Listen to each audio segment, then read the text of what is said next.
makamnya Sunan Muria, kijingnya hilang, diganti pakai marmer. Ini yang ambil ini ada kepentingan. Nah, kijing itu nanti akan dipindahkan. Lalu dibikinlah tulisan, inilah makam Sunan Muria yang asli. Diteliti, di lab misalnya, diperiksa oleh pakar sejarah, benar batu ini yang paling tua dan batu inilah yang asli kuburnya Sunan Muria. Bisa pindah ke Pasar Rebo Sunan Muria. Jangan main-main.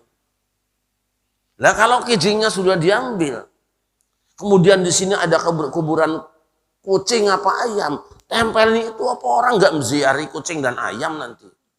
Maka Allah sebutkan lalladzi bibakata, disebutkan kampungnya. Kalau nanti hilang lalu pindah di tempat lain, bukan, dia bukan Mekah namanya itu, yang benar ya di sini. Jadi kembalikan ke Mekah.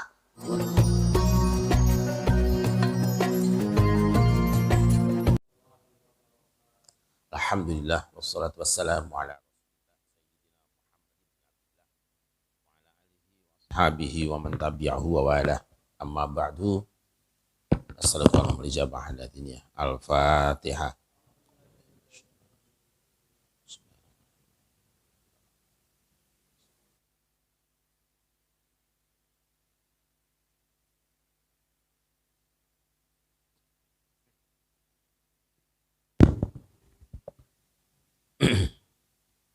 Saya mohon maaf karena di belakang rumah ada yang meninggal dunia, jadi barusan menyempatkan untuk sebentar.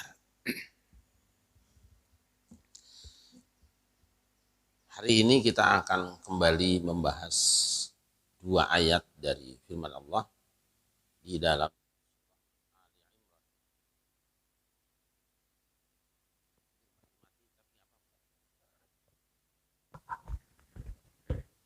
ini aja. A'udzubillahiminasyaitonirrajim. Bismillahirrahmanirrahim. Inna awwalan baitin wudi'a lin-nasi lalladzi bi Bakkata mubarakan wa hudan lil 'alamin. Fihi ayatun bayyinatun maqamu Ibrahim wa man dakhalahu kana amina. Walillahi 'alan nasi hajjul baiti man istata'a ilaihi sabila. Wa man kafara fa innallaha ghaniyyun 'anil 'alamin.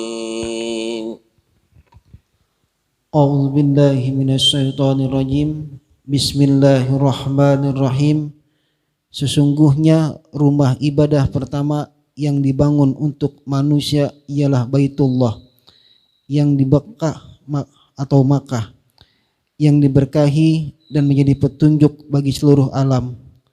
Di sana terdapat tanda-tanda yang jelas, di antaranya makom Ibrahim. Barang siapa memasukinya Baitullah, amanlah dia. Dan di antara kewajiban manusia terhadap Allah adalah melaksanakan ibadah haji ke Baitullah, yaitu bagi orang-orang yang mampu mengadakan perjalanan ke sana.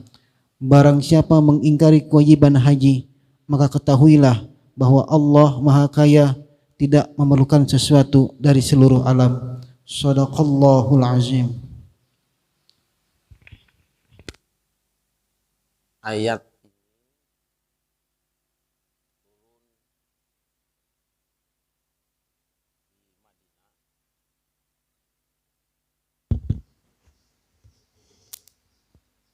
merupakan respon kepada statement Ahlul Kitab.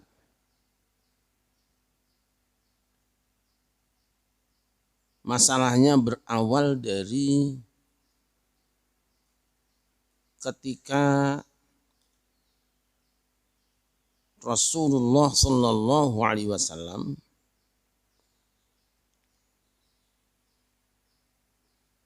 berpindah arah kiblat. Selama ini, selama sekian ratus tahun, umat manusia berkiblat ke Baitul Maqdis. Meskipun sebelumnya kiblat para nabi dan manusia sebelum generasi Daud Sulaiman itu berkiblatnya masih ke Baitullah. Hanya saja ada satu masa di mana para nabi dipersilahkan untuk menjadikan Baitul Maqdis untuk menjadi kiblat di dalam ibadah mereka. Penting dicatat bahwa posisi Baitul Maqdis itu ada di sebelah utara dari Madinah, sedangkan Ka'bah Baitullah ada di sebelah selatan. Saya belum menemukan keterangan apakah ketika orang-orang sujud menghadap ke Baitul Maqdis itu dari sebelah utaranya sehingga kiblatnya tetap mengarah ke Ka'bah seperti sholat kita di masjid ini. Jadi ketika kita sholat di masjid ini kesannya kan menghadap dinding ini, tapi tujuannya adalah menghadap ke Ka'bah. Apakah seperti atau tidak? Saya tidak menemukan penjelasan sampai hari ini. Yang pasti ketika Rasulullah Shallallahu Alaihi Wasallam memindahkan arah kiblatnya sesuai perintah Allah dan itu harapan beliau, terjadi kegaduhan. Mereka membuli Rasulullah habis-habisan, menganggap bahwa kedatangan Muhammad ini telah memecah belah umat manusia. Itu tuduhan biasa itu. Selama ini orang sholat menghadap Baitul Maqdis. Lah ujug-ujug Muhammad pindah menghadap Ka'bah. Ngalor jadi ngidul. Udah begitu pindahnya di tengah sholat lagi. Sholat zuhur menghadap Baitul Maqdis 2 rakaat, tinggal 2 rakaat muter 180 derajat. Sholat kok muter-muter gitu. Apa pertimbangan mereka bahwa Baitul Maqdis itu lebih layak dijadikan sebagai kiblat ibadah? Karena Baitul Maqdis itu merupakan rumah ibadah pertama di dunia.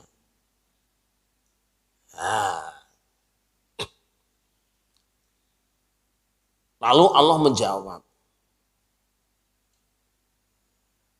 Inna awwala baiti wudi'a lin-nasi lalladzi bi Bakkata. Sesungguhnya rumah pertama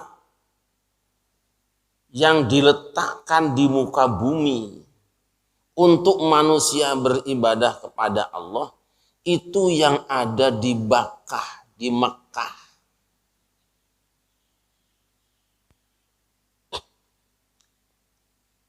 Berarti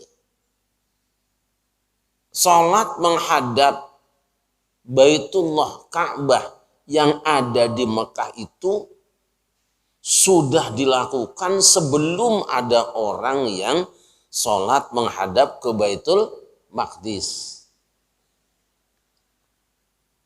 Kok bisa orang tidak tahu sampai ada yang mengatakan bahwa rumah pertama itu yang di Baitul Maqdis? Kenapa? Masa nggak pada tahu? Ini kan masalah besar. Masalah kemanusiaan. Kok ada yang tidak tahu ya?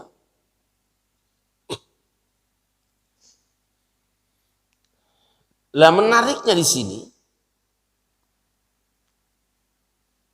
disebutkan bahwa Baitullah itu adanya di daerah Makkah, disebut daerahnya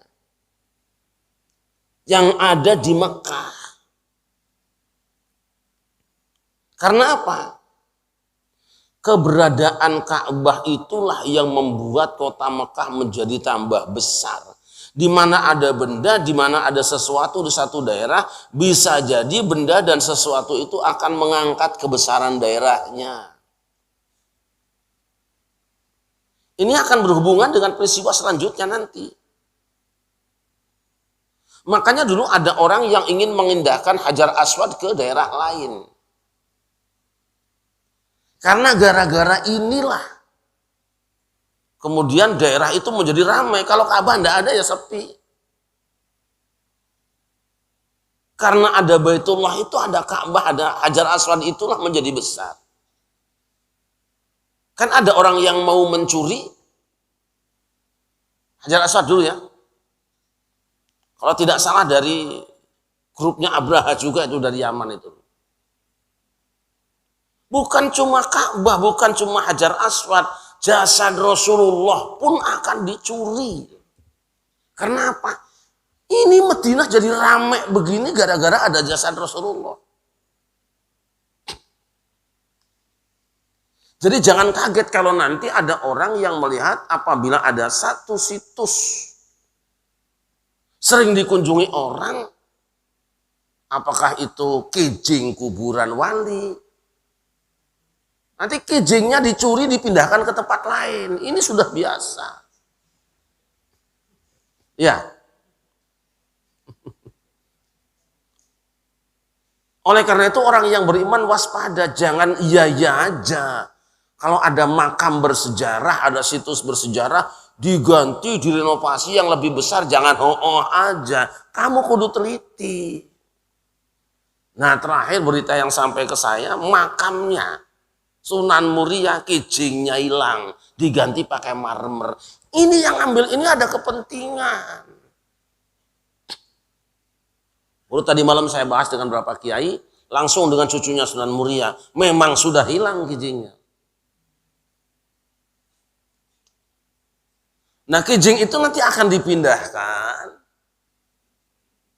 Lalu dibikinlah tulisan, inilah makam Sunan Muria yang asli. Diteliti, di lab misalnya, diperiksa oleh pakar sejarah, benar batu ini yang paling tua dan batu inilah yang asli kuburnya Sunan Muria. Bisa pindah ke Pasar Rebo Sunan Muria.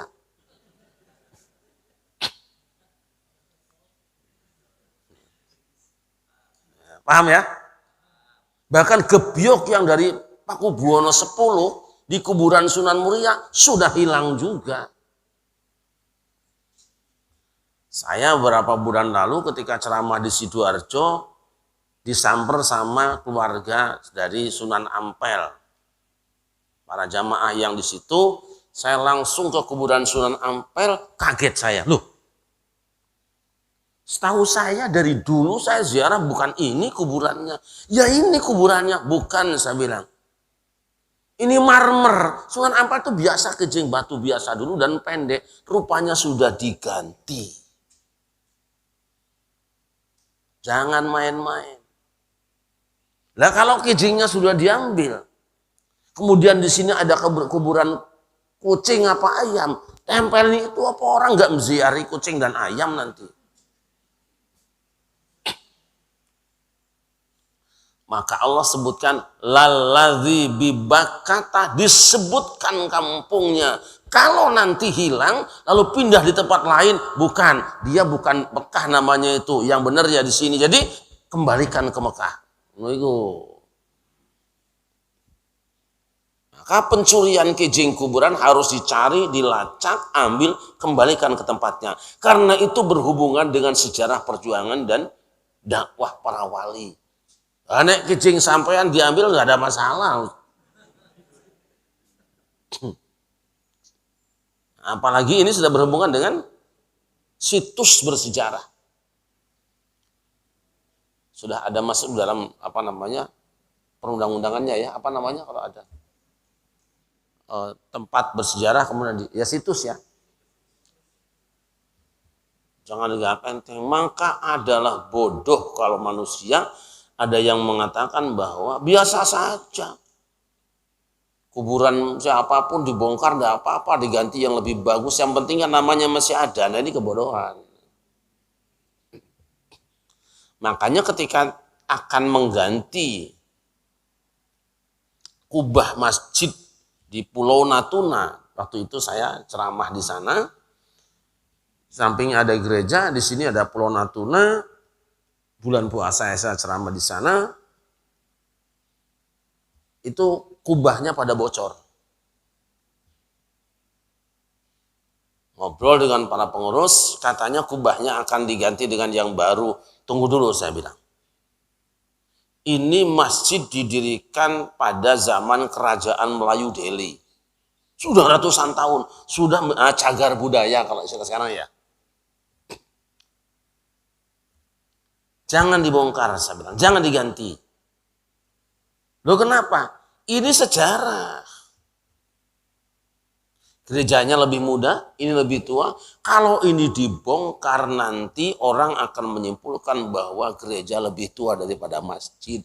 Ketika terjadi konflik horizontal walaupun kita tidak menginginkan, maka dikatakan yang salah yang ini sebab dia baru kemarin. Akhirnya disepakati, waktu itu saya bersama Dr. Dudung Natanegara dari ConocoPhillips, ConocoPhillips ya. Bukan ConocoPhillips. Oh ya benar ConocoPhillips. Beliau telepon sarjana ITB, bisa gak dengan tidak meruntuhkan kubah masjid ini? Alhamdulillah, waktu itu kalau tidak salah disepakati bisa disuntik, biayanya 25 juta. Waktu itu mahal segitu itu. Tahun 97-an kalau tidak salah. Alhamdulillah, saya tidak tahu apakah memang selamat dipertahankan. Nah itu. Nah, di Mekah, bukan di tempat lain. Walaupun Hajar Aswad pindah tempat lain, akan dibantah ayat ini. Bukan. Kalau ada nanti satu saat Ka'bah dibikin di tempat lain, Hajar Aswad ada di tempat lain, tetap kiblat tidak ke situ. Kenapa? Sebab bibakata. Jadi kembalikan. Nah, malah yang dimuliakan, rumah yang tertua itu yang ada di Mekah. Baitullah tertua di Mekah, bukan Baitul Maqdis. Apa buktinya? Fihi ayatum bayyinat. Di situ ada 3 bukti. Kebenaran sesuatu harus berdasarkan bukti, bukan narasi. Nah, kalau terjemahan tadi apa? Di dalamnya terdapat, coba baca terjemahnya lagi. Nah, terdapat tanda-tanda yang jelas, diantaranya makom Ibrahim. Itu dia. Kata diantaranya itu saya tidak sepakat. Tidak sepakat. Yang benar, yaitu. Sebab kalau diantaranya cuma 1. Gitu? Tapi ayat mengatakan fihi ayatun bayyinatun. Di sana ada beberapa bukti kebenaran, yaitu, nah ini versi Syarif Rahmat. Gak apa-apa diprotes. Kalau pemirsa YouTube ada nonton, ayo kita diskusi. Yaitu 1, maqamu Ibrahim.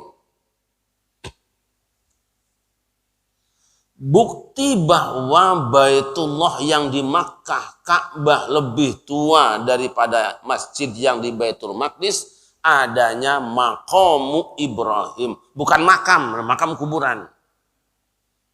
Dari qama, yaqumu, tempat berdiri. Yaitu tempat berpijaknya Nabi Ibrahim berupa batu. Batu itu masih ada sampai hari ini. Dan sekarang dibikin ada tapaknya dibolongin, tapi itu bukan zaman Nabi Ibrahim. Masa iya batu sampai bolong begitu? Bukan, itu hanya pelestarian, sekarang ada ditambahin lah itu.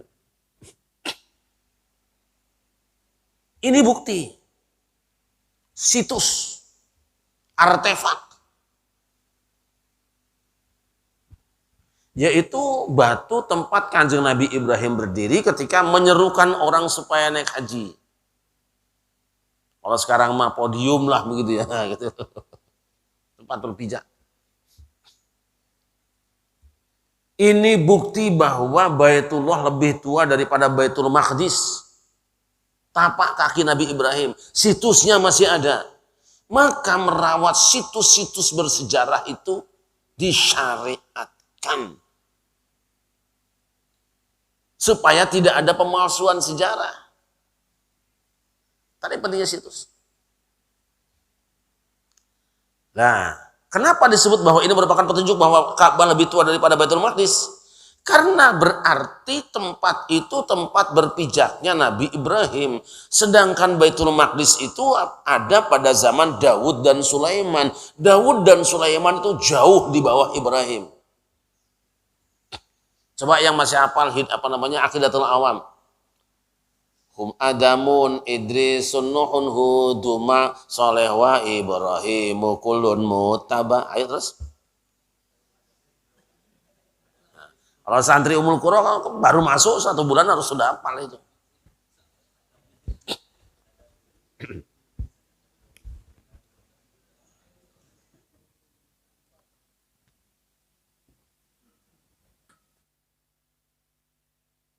Taufik sudah nggak hafal sekarang. Nah, dulu kan nggak pernah ngapalin itu.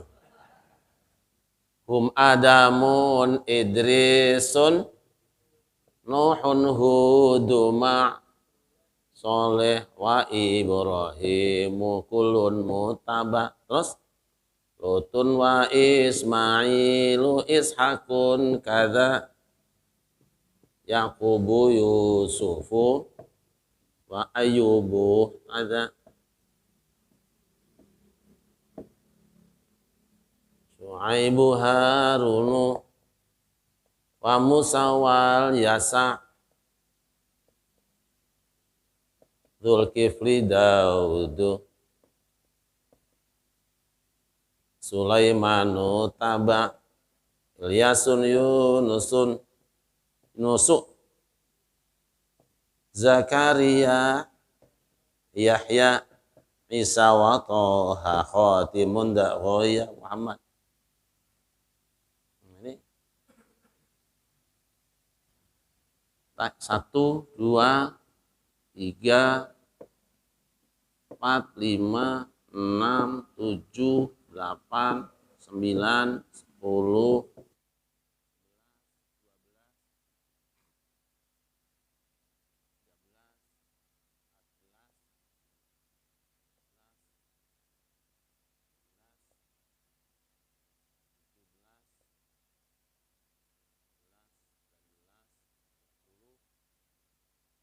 1, 2, 2, 2, 3, 2, 4, 2, 5.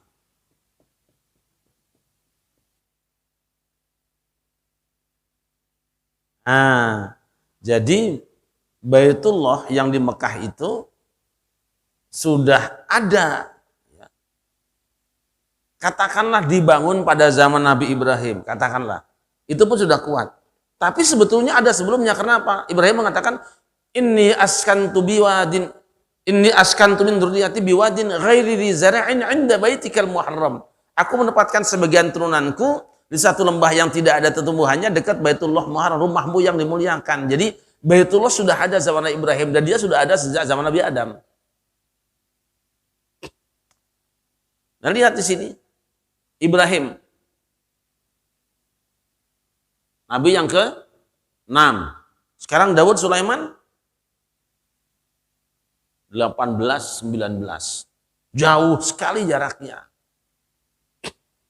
Maka nanti perkiraan jarak di antara keduanya itu sekitar 400 tahun.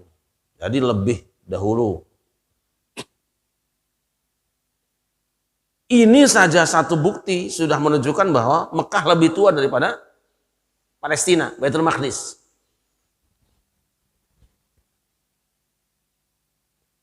Allah jaga. Orang-orang soleh menjaga. Para ahli ibadah menjaga situs tapak kaki Kanjeng Nabi Ibrahim. Kepentingannya apa? Kesejarahan. Jangan sampai melupakan sejarah. Allah itu kan timbang batu, jual aja. Jangan. Itu kira-kira kalau tapak kaki Nabi Ibrahim dijual 1 triliun, ada yang beli nggak? Ada, orang Indonesia pasti siap beli. Maka apabila engkau membuang, menghancurkan, apalagi menjual situs, sebenarnya engkau sedang merusak sejarah hidup bangsamu. Maka perlu ada hukum keras bagi orang-orang yang kolektor-kolektor yang suka jual beli barang-barang mahal ini. Tapi di Indonesia tidak keratonnya, tidak makam walinya, hampir habis barang-barang bersejarah dijuali.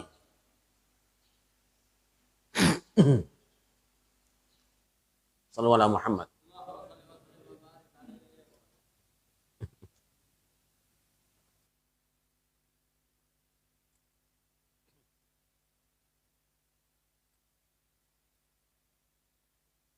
Fir'aun, manusia paling busuk, setan mengejawantah. Ya. Tapi ketika mati, Allah katakan fal yauma nunajjika bi badanika litakuna liman khalfaka ayah.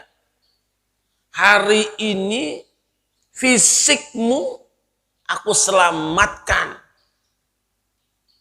Supaya apa? Menjadi bukti bagi orang-orang yang datang di belakangmu.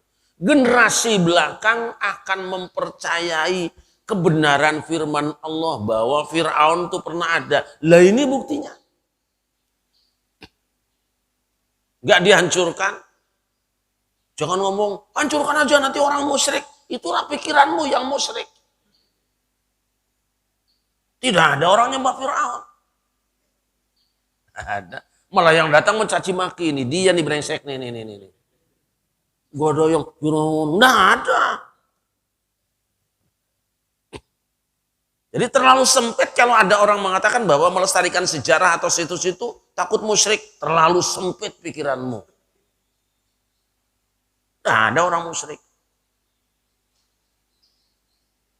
Bahwa ada di antara orang-orang yang kemudian seperti menyembah kuburan, tawaf di kuburan, dia tegur aja. Nah, ada orang kan nyembah kuburan lebih hebat daripada nyembah Allah di masjid. Di kuburan apa nangis jerit-jerit, di masjid boro-boro nangis malah ngantuk Jumatan juga. Ini yang kayak gini ini sebenarnya. Ibu-ibu nggak tahu aja kan, suami kita tuh tidur di masjid tuh bukan wiridan. Tapi yang namanya kiai jawabannya nggak menyakiti. Kenapa kok kalau Jumatan kok ngantuk? Itu tatmainnul qulub. Tenang hati. Lupa semua. Di rumah kemerungsung. Kalau di rumah kan kemerungsung. Mikirin utang, mikirin bini yang cemberut mulu. Kan kemerungsung nggak bisa tidur itu. Padahal di rumah sudah pakai AC. Kok susah tidur? Masjid itu nggak ada AC. Empet-empet dan dia pules. Ada tatmainnul qulub lah. Gitu aja. Namanya kiai kan nggak mau nyakiti jamaahnya, ya. Nah, perlu ada artefak. Sampai sekarang orang masih terus menggali sehingga akan tahu bahwa oh ini kerajaan ini tahun sekian. Oh ini dulu letak istana Brawijaya tuh di sini. Masih digali terus sekarang. Dan itu indah karena apa? Sejarah itu adalah cerita perjalanan tutur tinular tentang jati dirimu itu siapa. Sekarang gunung apa yang di Cianjur itu? Padang ya? Gunung Padang kan? Cianjur itu. Sangat luas. Oleh para peneliti diyakini bahwa itu merupakan semacam piramida yang diperkirakan 5.000 tahun lebih tua daripada yang di Mesir. Karena masih ada barangnya. Meskipun sampai sekarang pemerintah tidak ambil inisiatif untuk melakukan penelitian, dan mengeksplor itu karena ada kepentingan beberapa pengusaha yang memang nakal gitu kan. Kalau ini dibuka akan menjadi sesuatu yang baru. Luar biasa. Ya kan katanya bangsa Indonesia itu adalah manusia yang paling tua ya. Manusia purba ya. Yang di Mojokerto apa namanya? Paleolitikum apa? Paleobenjol apa namanya? Megalitikum apa itu? Apa? Pithecanthropus itu ya? Bener ya? Hah? Itu di Mojokerto kan? Ya wajar kalau kemudian kebudayaannya lebih tinggi daripada yang lain, lebih dulu daripada yang lain. Dan hebatnya bangsa Indonesia, coba lihat. Orang lain masih pakai apa dangdung tambur. Bangsa kita sudah bisa bikin nangingmong pakai besi. Gong itu bass. Orang lain belum bisa. Kita sudah punya. Berarti sebenarnya bangsa ini lebih dahulu berteknologi daripada bangsa lain. Cuma tidak dilanjutkan. Sebab apa? Dipangkas sejarahnya. Kita tidak boleh melihat kehebatan bangsa ini. Gitu. Dah. Fihi ayatun bayyinatun maqamu Ibrahim. Satu bukti bahwa Mekah lebih tinggi, apa namanya? Baitullah lebih tua daripada Baitul Maqdis itu adanya maqamu Ibrahim, situs bekas tapak kaki Nabi Ibrahim. Maka orang yang beriman akan senantiasa merawat itu, menjaga itu untuk bercerita kepada anak cucu. Wah itu kan patung Hindu hancurkan. Jangan. Di samping bisa untuk wisata juga bercerita. Kita bersyukur kepada Allah. Dulu leluhur kita memang agamanya itu. Tapi kita dapat hidayah dari Allah. Bersyukur. Ini buktinya. Loh. Yang kedua. Bukti bahwa Baitullah yang di Mekah itu lebih tua daripada yang di Baitul Maqdis. Wa man dakhalahu kana amina. Sopo wae, sahabat, siapa saja orang masuk ke situ, maka dia aman. Ini jaminan dari Allah. Bahwa kota Mekah itu akan menjadi kota paling aman di dunia. Loh, ayat ini turun ketika apa?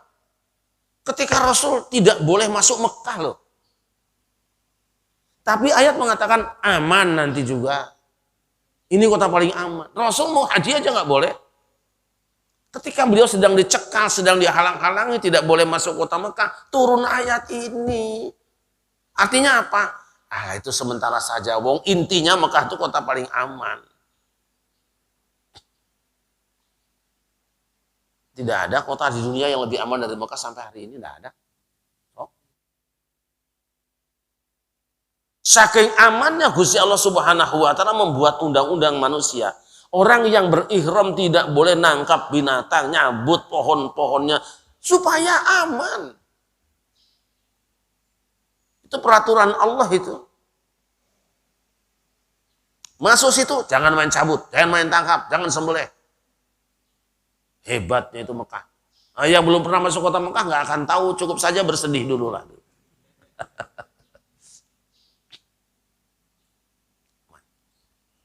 Dan yang ketiga, wis nanti karena aminah itu tafsirnya banyak, sudah pernah saya jelaskan. Walillahi 'alan nasi hajjul baiti man istata'a ilaihi sabila. Kewajiban naik haji manusia karena Allah itu ilaihi ke Baitullah. Bukan naik haji ke Baitul Maqdis, bukan naik haji ke Eropa, bukan naik haji ke Yaman, bukan naik haji ke Qum, bukan naik haji ya ilaihi ke Baitullah. Bukan ke India, apalagi naik haji ke apa di sini nih yang terkenal itu di Indonesia terkenal apa? Ke Pik enggak juga gitu. Ini tiga. Maka pembahasan sejarah ketika terjadi polemik bisa diterima kebenaran sebuah klaim apabila memenuhi syarat salah satu di antara tiga. Adanya situs, adanya kondisi fakta di lapangan, dan yang ketiga adanya budaya yang hidup.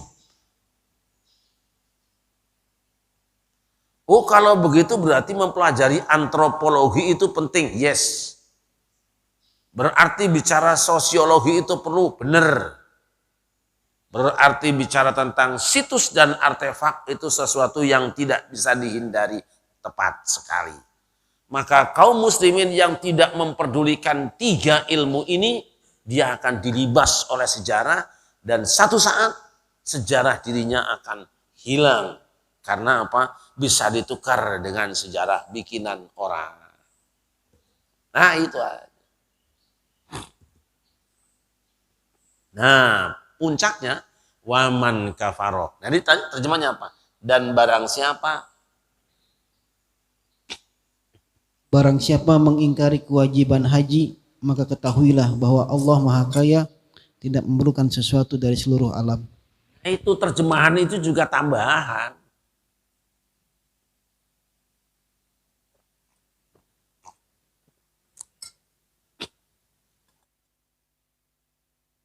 Kafaro itu artinya mengingkari.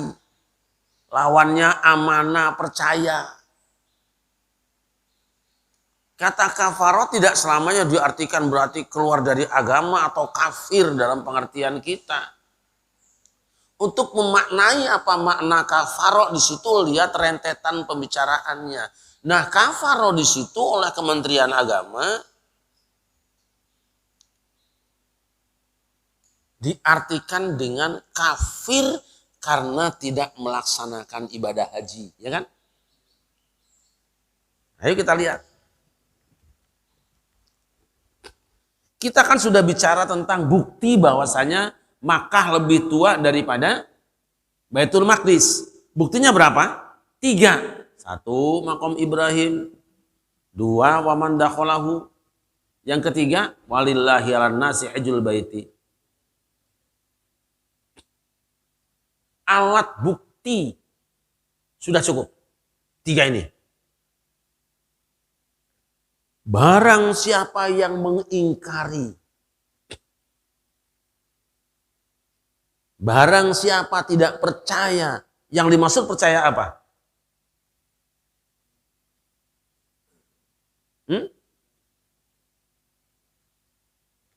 Kalau terjemahan Departemen Agama, waman kafaro, siapa yang kafir kepada ini tidak mau naik haji. Nah, barang siapa yang tidak naik haji padahal dia sudah mampu, dia kafir. Ini salah satu makna yang selama ini dipakai, tapi saya tidak mau itu aja. Waman kafaro.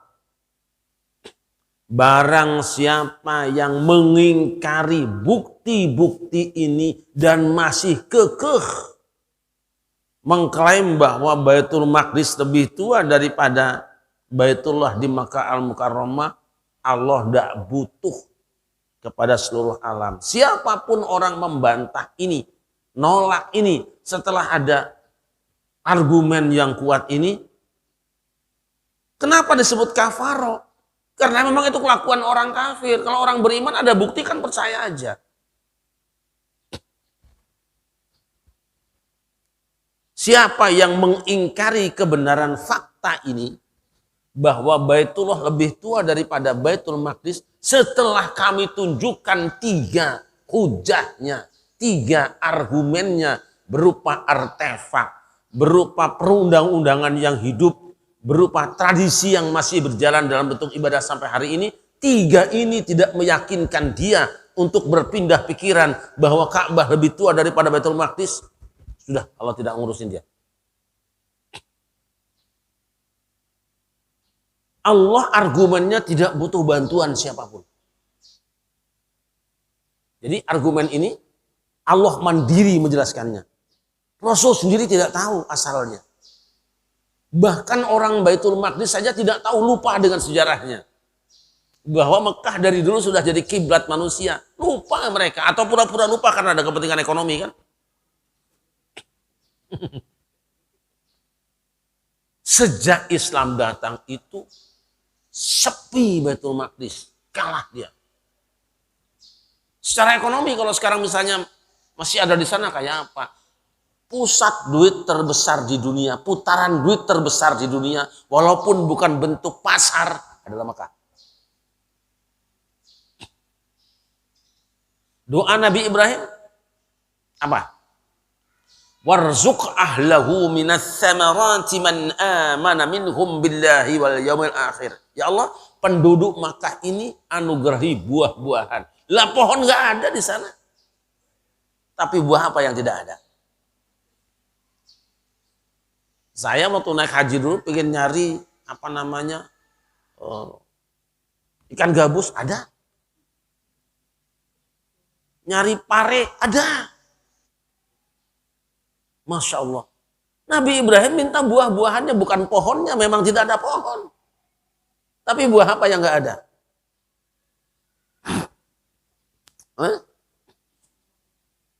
Ada, coba cari sana aja. Nggak percaya, pergi aja sekarang sana. Kemarin saya dari Mesir bawa kesemek juga. Dulu kesemeknya beda, manis. Karena saya habis dari Masjid Husain, sholat subuh di sana, pulang dengan menantu saya di Al-Azhar. Kata orang ini. Saya bilang, apaan tomat itu? Katanya, bukan. Coba dibuka. Wih, ini tak kesemek, tapi enak bener. Akhirnya saya belilah 2 kilo kemarin. Haji Mali dapat ya, kebagian ya? Nah, itu. Di Mekah lebih banyak lagi. Pare ada coba. Tuh 5 gede banget ada di sana. Ada. Allah di dalam memberikan argumennya tidak butuh bantuan siapapun. Dan tidak nyontek dari siapapun. Memang dia yang tahu. 3 ini Muhammad, kamu majukan dalam tesismu bahwa kamu benar. Mereka tidak akan punya lagi. Bahwa mereka bikin narasi apapun, nuduh kamu orang bikin keributan, bikin apa namanya, mengadu domba. Tidak ada urusan. Tapi argumenmu sudah selesai. Ini buktinya. Udah habis itu berubah. Nah, bayangkan saja ujung ayat, ya kan? Sebelum ujung ayat, walillahi 'alan nasi hajjul baiti man istata'a ilaihi sabila. Orang yang mampu naik haji, yang mampu akan naik haji karena Allah. Ini ayat turun pada waktu Nabi Muhammad dilarang berangkat haji loh. Ketika jalan dari Madinah untuk Rasul datang ke Masjidil Haram itu diblokir loh. Tapi ayat sudah bilang, nanti manusia semua akan ngabring ke situ. Begitu mampu dia berangkat ke situ. Dan artinya apa? Sampai hari kiamat Ka'bah tidak akan pernah sepi dari pengunjung. Mau ada perang kek, mau ada apa kek, ada corona kek, ngantri orang akan berangkat. Dan mereka akan berkata, tidak apa-apa aku mati corona di situ, tapi aku sudah ke situ. Hebatnya Baitullah itu. Dan itu tidak terjadi pada Baitul Maqdis. Dan tidak akan ada manusia yang bisa menghalangi orang masuk Baitullah. Di kondisi apapun. Karena sudah janji Allah. Padahal ayat ini turun pada saat Nabi Muhammad dihalang-halangi tidak boleh masuk Mekah. Nanti begitu kau masuk di situ, launching di situ, setelah itu manusia akan terus berdatangan tanpa ada yang bisa menghalangi siapapun dan apapun. Sallallahu alaihi Muhammad. Al-Fatihah.